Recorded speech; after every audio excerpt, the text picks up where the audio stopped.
Hello, everybody. Welcome back to the Systematic Factory. We are on episode number 3, but I'm coming back from the future a little bit. I've already recorded up to episode number 5, but I just got the new update for Oxygen Not Included, and there's some pretty big changes that include changes to the way critter mechanics work.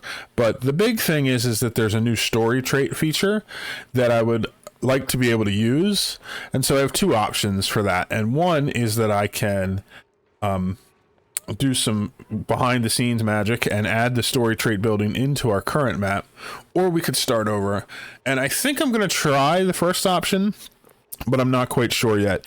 The Oxygen Not Included is still kind of buggy as the update just came out, and I haven't been able to get it to work to a consistent degree yet to play around with it to see how it's going to work to get that set up. But that's hopefully the goal, and if not, then we're going to have to restart the map and add in the story trait that way, which in the end wouldn't be the end of the world. We've only done a few episodes, but I would like to continue the progress that we've already done because I'm enjoying it. But for now, we're going to continue on doing what we're doing and get prepared for the new update. So I will send you back to the episode number 3, and I hope you enjoy it. Hello, everybody. Welcome back to episode number 3 in the Systematic Factory. We are progressing with our automation of our food systems. So we have everything built up here. We just need to make it so that we can semi-automatically get the populations growing. Eventually, we're going to use sweepers and conveyors to pick everything up instantaneously, the eggs out of here and the eggs out of these rooms, but we don't have access to that nor the skills to do it yet. So this one, I already showed you how it's going to work. I just set this to high priority, so now they're running off to capture any eggs they find anywhere on the map and bring them down, and then after that, as soon as the eggs are laid in here, it'll be their first priority to run down there and grab them, bring them up here. As for the hatches, I'm building a system here. Nope, this is actually incorrect. I need to do... Let's cancel this. And let's do that.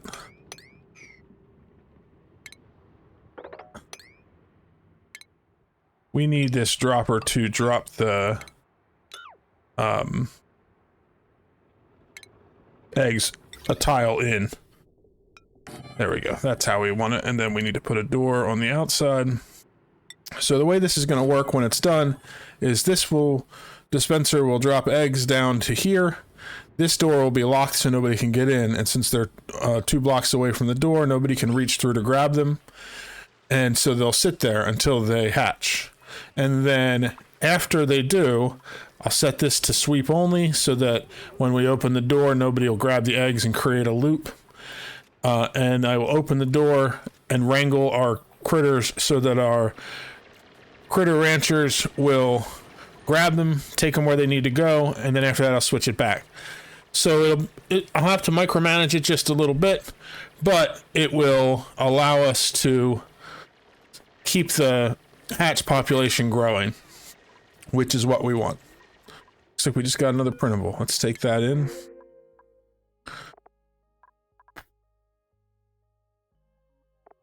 This duplicant looks okay.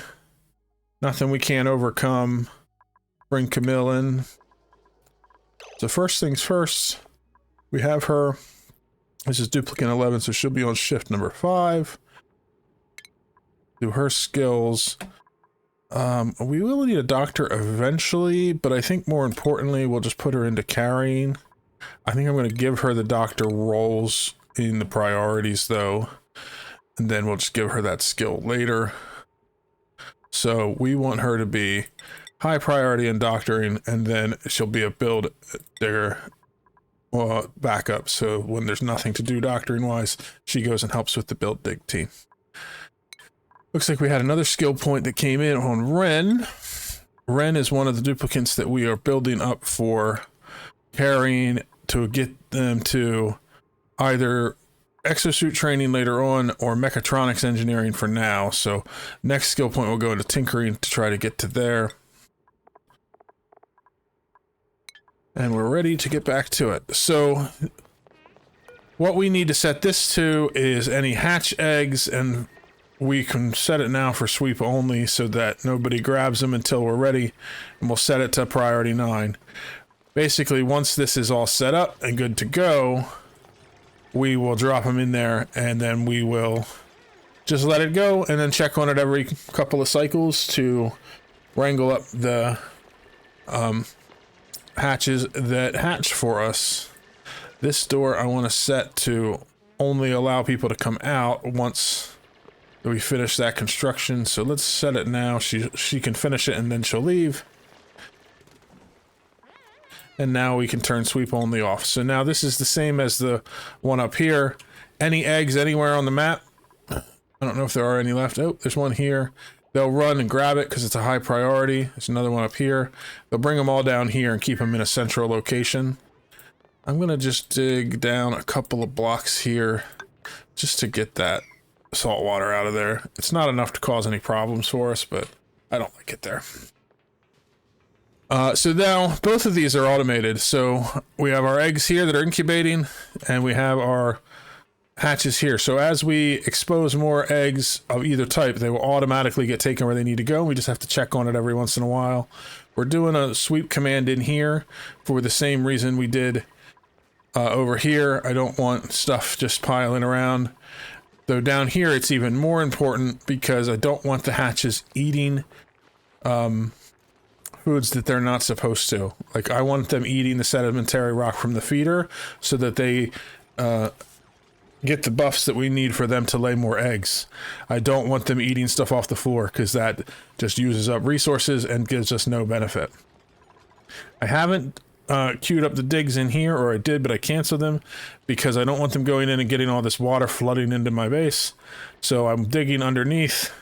They're going to come up here and let this all drain down into this pocket. The other positive to doing all these pockets of polluted water, other than collecting them together, is these swamp chard are really good food for this early game before I have meat for the duplicants to eat. Oh, I totally forgot to get a cook. Oh no. What is our, doesn't look like we even have any pacu fillets. They must have rotted. That was a big mistake. I hope it doesn't cost me later on. If I'm really close to carnivore and I don't get it, I'm going to be really kicking myself. Next duplicant we bring in needs to be a cook, or even one of the ones that gets a skill point, because we need to be able to start cooking food now that we have access to it. But yeah, now the name of the game is just continuing through and getting up into these areas where there are eggs and there are pacu, bringing them all down together and collecting this polluted water. I have to be careful about doing it because I don't want to flood all the polluted water into one place because it'll just fill our base. And so I'm going to just kind of slowly work my way up through it. And let's go this way. And get above the packets, and we'll let a little water down, but then we have to expand to make space for it. But we'll get up in here to the top. Doesn't look like there's just the one in here, but there's one here too. And then we'll work our way up to get to this egg and the eggs in here. And as we're going along, we'll grab all the swamp chard we can just to keep ourselves in food until we have a meat source ready to go. I've been doing a lot of clearing in here to get our polluted water collected together, and it's been okay because dupes can breathe the polluted oxygen just fine. But before I explore too much farther, I really want to get into Atmos suits. And to get Atmos suits up and running, we need to get into large-scale oxygen production. The couple of oxygen fusers I have are keeping my base okay, but it's not going to do it for long. Also, we're up to 14 duplicants. We're going to keep going with that, and so we're going to need to be supplying a lot of oxygen to keep them from suffocating. So I'm starting to clear out this area up here. I was doing it partially to get the space and partially because I need to get as many hatches out as I can. and there's a lot of buried objects up here, so I was hoping to get a bunch of hatches out of that, and also to expose some of these plants. But I'm going to use this area up here above the base to make oxygen. That way I can run it directly down into the base, and then I can run a line to atmosuits that I can put over here where we had planned for the first atmosuit dock. We're also going to need to do a good amount more of refined metal, so I'm going to run up another batch of that and get some going while we're building, so that we can have the metal we need to make the atmosuits themselves and the docks and all the things we need. For the oxygen, I'm just going to build a standard SPOM build to start, like a Rodriguez that I'm sure everybody has seen before, but it produces a good amount of oxygen. No sense in redesigning that at the start anyway. I have some plans to make some bigger stuff later on, but for now I just want to get something up and running. So I'm going to lay that out here and we'll get that built. All right, it took some doing. It wasn't the cleanest, but we got this thing built. We're pumping the gas out of this chamber so that we can start getting it ready to run. What I have right now is I have this pump running into this filter, and I have this pump here that I'm about to connect, also running into that filter. I don't need that to be constructed. And then, so this filter just says if it's hydrogen, send it this way, dump it into here. If it is not, put it out into the room. We have water on our way up, because it took us a while to get down there and to get water coming from here, but we wanted to get fresh water so I don't have to sieve it. So once the water gets into here, we have some salt water still left in here that we need to clean up. We'll start getting the electrolyzer running. We'll get oxygen and hydrogen in here, and all we got to do is get this room saturated to the point where we're having hydrogen come through the pump, and we can connect it, and it will start powering itself. And we'll have some oxygen, which is good because we're really low on it. I have 16 duplicants that are pulling down 1.6 kilograms of oxygen per cycle, and I'm only producing 1.5 if everything's running 100% of the time. So once we have this running, we'll get a lot more oxygen coming out. So the way I set this up is, once it's all done, I still need to run the piping for these other ones, but the oxygen will get sent down here to this layer here where these vents are slightly submerged in a little tiny bit of salt water, which means they can keep pumping out gas forever. So this room will fill with an infinite amount of oxygen. Hydrogen will come up here. It'll fill the 4 hydrogen generators first, and then it will go to the gas vent, which will fill this room with an infinite amount of hydrogen. And I'm going to have a pump here where I can pump out the excess to use for some extra power once we get to that point. And it looks like we had some sand collapse. And hydrogen that's in there will power this system so we can just keep producing oxygen. And we have a third pump system here that will run a vent down to the atmosuits once we get them built. We're already past cycle number 50, so I just want to check in on some things. We've been doing as much as we can with our hatches and our fries, so let's take care of this here. I've been doing this every couple of cycles. Now we should have a large amount of these hatchlings hatching, because we've gotten to the point where we have a lot of eggs, and they are all hatching now. Like, we finally got to that point. So this hatch has 7, this stable has 7, this has 6, this has 1. So we're almost to the point where we're full. We'll start getting excess put into this room. So that's good. As far as the fries go, I have like 40 eggs in there. I have 24, that's 44, 53, 54 excess pacu in here that they're glum and overcrowded, but that means they're producing 1 egg in their lifetime. So they'll lay an egg and they'll give me food in about 20 cycles, which means around cycle 70, I'll have a large amount of that food coming in. So we're doing pretty good as far as getting to the point where we have food coming in. And I'm hoping I didn't spend so much time getting this oxygen system running up that I lost some focus here and we don't have enough meat coming in beforehand. We may need to go and take care of some extra critters, like this plug slug can go. He'll make a nice little dinner for somebody. Let's check in on the achievement, see how much we have done so far and where we're at. Let's see, carnivore.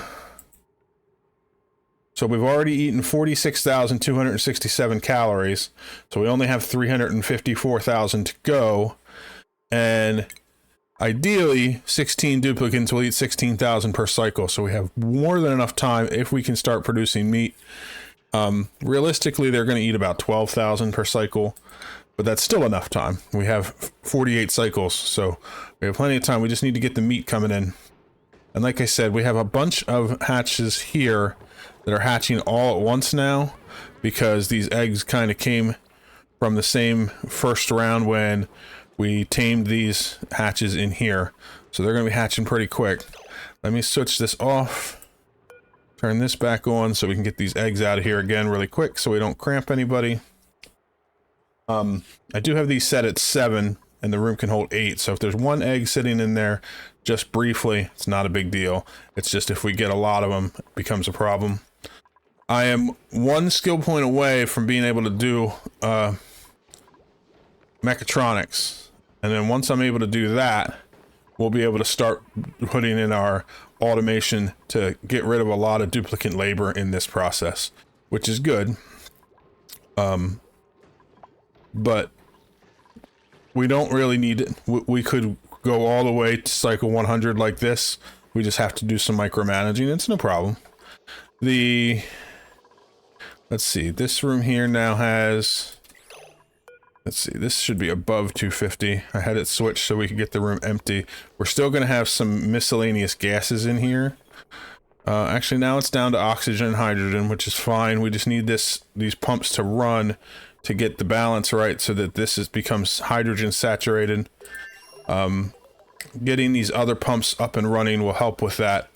But once we get enough hydrogen in here so that things are running, we'll be able to get this self-powered, which will be great. Because then we can get rid of these, get rid of all of this, and have this system just run. So that what we need to do for our other pumps here, we're just going to have this and this, like this and this and that. So I'll just quickly show you how this works while we're waiting on some of this to run. These pumps will pump out pure oxygen once it's all saturated. So the oxygen will come down here. It'll hit this bridge. So it'll try to go over first. In fact, I can disconnect this and start connecting it because now that hydrogen is going to stay at the top and we're not going to get hydrogen down here. So the oxygen comes over, it jumps across first, and then it comes down here, jumps across again and comes out. So the oxygen from here is taking priority. This pump here will only activate to pull oxygen out of our oxygen storeroom if we don't have enough oxygen coming to keep this vent saturated. And this vent will only get hit with oxygen if more oxygen is coming than we can output. So if it backs up, we put it into storage. And if we run out, we pull it out of storage. And then I have 3 of those. So this one does the same thing from this set of pumps. Well, actually, this one will go to here. And then it will only go into storage if this line is blocked. And this line will eventually go down to my Atmos suit. So this one is probably the one that's going to block the most. But the system is designed so that these pumps can keep running no matter what. Because they'll put the oxygen into the storage room. And the That means we can just keep producing hydrogen, because the goal of this is to keep our base filled with oxygen, but also to produce as much hydrogen as possible so we can get the super sustainable achievement finished. Okay, I want to check this room. This room's almost set up with... Okay, it is, so we can disconnect this line that was pumping gases out. And now we can temporarily, we'll just connect it like this. Because I want to start pumping the hydrogen that is in this room into our hydrogen generators. Once we get them running, we'll redo all these lines so that they're running the correct way. But this will at least get some power going. As far as these lines go, I want this one to come down to like that. This can get disconnected. The temporary line is no longer needed. And then we'll have another one that comes down like this. And this line can get disconnected. We're going to have some carbon dioxide that's getting pumped out into the rooms down here for a little while until we get this room empty of gases. But that's okay. It's not a lot of carbon dioxide in there. There's just nothing else in the room. And there's some polluted oxygen. None of that's going to hurt getting pumped out. We'll have to work on getting the hydrogen and stuff out of there, but once we have all this connected, we can connect the power correctly once these hydrogen pumps are running, and we will be good. Let's set this at 90 and 30. So we're starting to get our battery is starting to power up. So let's disconnect this line from here, and then we're going to connect this down here. So now these guys are only powering that filter temporarily. Let's see if this is enough power to get things running. I'd like to get this up and running. I'm going to tweak around with it just to get everything finished, and then we'll check back in before the end of the episode and see it when it's running fully.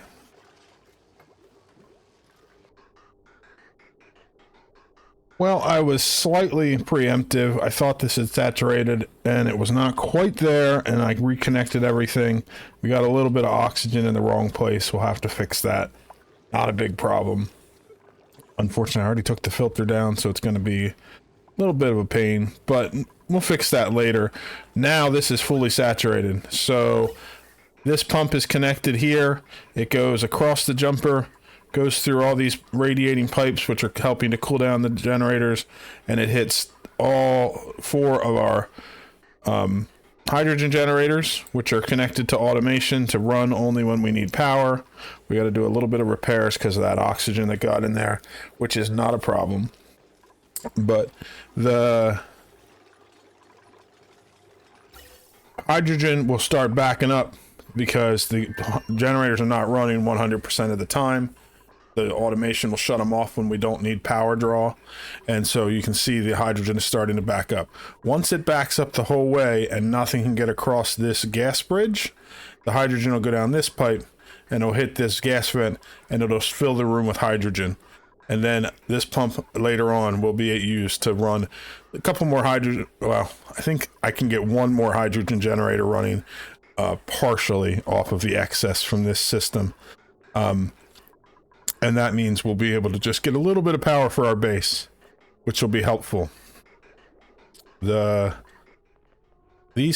vents are already oversaturated because of the gas in here. So what we need to work on is gas flow downwards so that we can start pushing down all this other stuff, and probably setting up a carbon skimmer to pull out some of the carbon, and maybe a pump to get some of this chlorine taken out,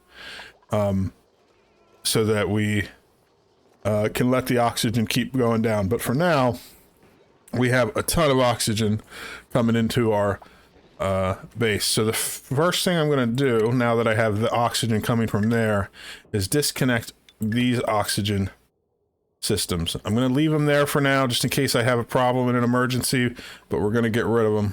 And we have solid amount of oxygen. We just need, like I said, we need to work on airflow so we can get the oxygen moving through our base better and pushing all the other gases downwards. And also, as we explore down and make space for the gases to go, the oxygen will fill in. As far as our system down here, we have finally gotten to the point where we have stone hatchlings coming out, which means I have switched this one to stone hatchlings and removed the hatches. Auto should be coming in here to get the hatch out of here now that this is set to auto wrangle surplus, and hatches are not supposed to be in here.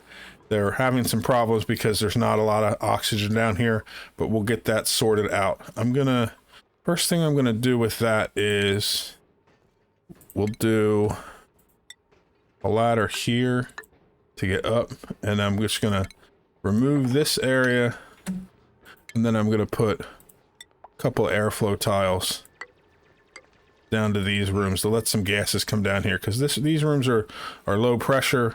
We have high pressure up here. It'll push gas downwards, and we'll be able to take care of it. This room is filled with chlorine, which is ironic. I don't even know where that chlorine came from, but I'll take it. We'll work on gas management and stuff like that after we get everything here running properly. Getting the food up and running is priority number one. But since these hatchlings are full, these ranches, any excess hatches now will get taken and put into this room, and when they become adults, they'll get turned into food. I could also just manually turn them into meat if I need to in the meantime. But the stone hatchling eggs here, we have enough of them that we'll start filling this one up. Once this one's full, we'll switch this one over, and all of these ones will be taken care of. Oh, we have a sage hatchling egg in there that needs to be pulled out. That's why this room has 8. Did notice that. That'll be good. See, this is the reason that I have this set to 7. Right now there's 8, so they're still okay in here. They're glum because they haven't been groomed, because I've been all of our dupes have been busy getting the oxygen system working, but this will get balanced out now. But that egg sitting there for a little while, if this was set to 8 and there was 8 critters in here, would have pushed it to 9, and then these would have become cramped or confined, and they would have stopped reproduction entirely. These ones, I don't know if there are any in here that have been groomed. There's one. Like this one will continue at its 17% per cycle, even with an egg in there, as long as we get it out there relatively quickly. So let's just come up here. I'm gonna check and see how the gas is. Oh, I still have oxygen getting mixed up in here. It's not supposed to. Wonder, did I do something wrong with the pressures? This is above 250. These are above 450. So they're running. Do I have any kind of weird water issues still in here that it might be causing issues? I don't think so. Not quite sure why I'm having issues with that. I've never had that happen before. I'll have to look at it more closely when I'm not recording, see if maybe I positioned something incorrectly. But I think everything looks right. But anyway, this system will produce plenty of oxygen for us, and we'll start filling the base up with oxygen. You can see we're already getting a backlog of oxygen in here, which is great. Things are working. So I'm going to call the episode here for today. This was our big project. Next one, we're going to focus on fine-tuning our meats systems, and then we're going to catch that egg in the air and then put it back in. That's funny.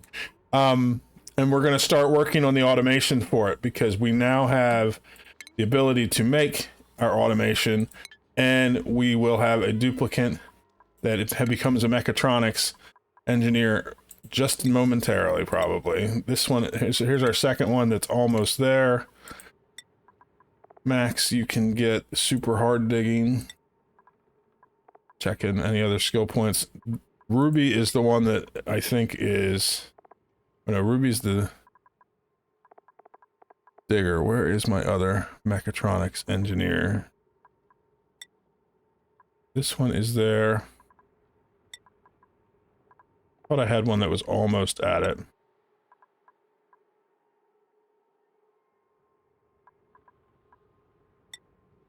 So we have Lyra, and then we have another one that says Mechatronics, Ren. Oh, there he is, Ren. Gave Ren the wrong hat, so it was confusing me.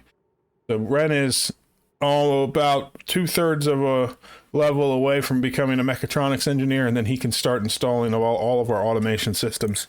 So we'll fully automate this farm, get some duplicant labor back into where we need it, and we'll fully automate this farm and have no need for them to be pulling the eggs out, which will get some more duplicant labor free for us to start expanding the base. Hope you enjoyed watching this episode. We'll see you in the next one. Bye-bye.